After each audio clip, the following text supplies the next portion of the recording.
안녕하세요. 저는 그 청주에 있는 그 무릎 관절병원인 마디사랑병원의 변재영 원장입니다. 오늘은 무릎에 있는 그 물렁뼈라고 하는 반월상 연골에 파열이 있을 때 치료의 시기가 상당히 중요하거든요.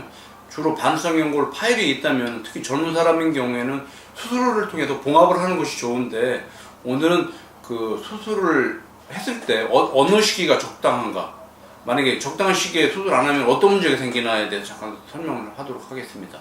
원장님, 반월상 연골 파열 시 치료의 시기가 중요하다고 말씀하셨는데 왜 중요한지 자세히 설명 좀 해주시겠어요? 반월상 연골 같은 경우에는 우리 몸에서 이렇게 혈관이 없는 조직이 몇 군데가 있거든요.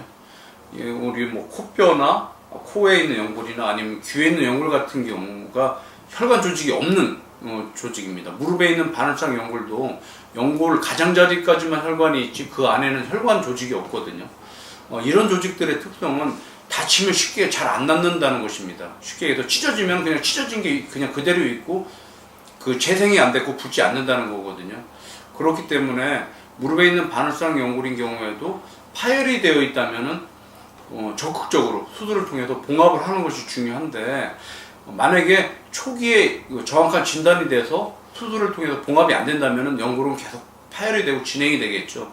그런 경우에는 나중에 설령 수술을 한다고 하더라도 봉합이 안 되고 주로 이제 제거를 하는 절제 수술을 하게 되는데, 그렇게 되면은 아무래도 연골의 기능이 없어지다 보니까 장기적으로 통증도 오고 물도 차고 뭐 이제 더 심해지면 관절염도 올 수 있는 그런 상황으로 진행이 되거든요.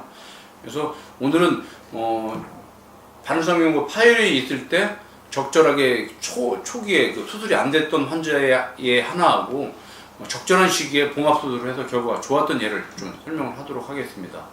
잠깐 사진을 보겠습니다. 이 환자 같은 경우에는 연골 파열이 돼서 초기에 진단을 못 내리고 상당한 시간이 경과된 뒤에 통증을 통해서 이제 수술을 했던 경우인데, 동영상에 보시면 이렇게 연골 파열이 돼서 상당히 이렇게 너덜거리는 걸 볼 수가 있거든요. 지저분하게 파열이 되어 있고 경계가 불명확하죠.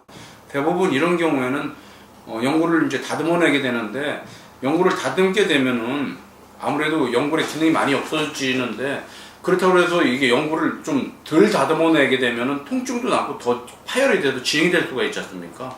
그래서 이런 동영상과 같이 이렇게 지저분한 연골 파열인 경우에는 이렇게 다듬어내야 되는 수술을 하게 되는데, 아무래도 연골을 많이 다듬어내게 되면은 연골의 그 스프링 같은 효과나 베어링 같은 효과가 없어지기 때문에 그 무릎 관절에 무리가 많이 가고, 앞서 말씀드렸듯이 염증이 생기거나 통증이 있거나 장기적으로 이제 관절염이 올 수가 있고요.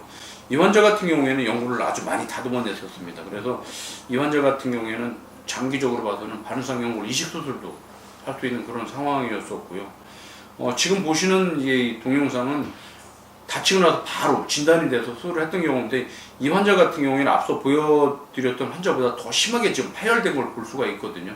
하지만 이 환자는 초기에 이렇게 여기 봉합한 실이 되겠는데 적절하게 연골 봉합 수술을 해서 한 달 정도 지난 뒤에 확인한 수술을 통해서 이렇게 연골이 잘 붙어 있는 걸 볼 수 있었고, 그 이후에도 지금 환자 결과가 좋아서 일상생활에 복귀가 했던 경우이거든요. 그래서 반월상 연골 파열인 경우에는 아무래도 그 수술의 시기가 중요하고요. 수술을 하게 되면은 가능하면 그 봉합 수술을 하는 것이 좋습니다. 오늘은 반월상 연골 파열인 경우에 초기에 적극적으로 수술을 해서 봉합 수술을 해야 된다는 것에 대해서 말씀을 드렸습니다. 감사합니다.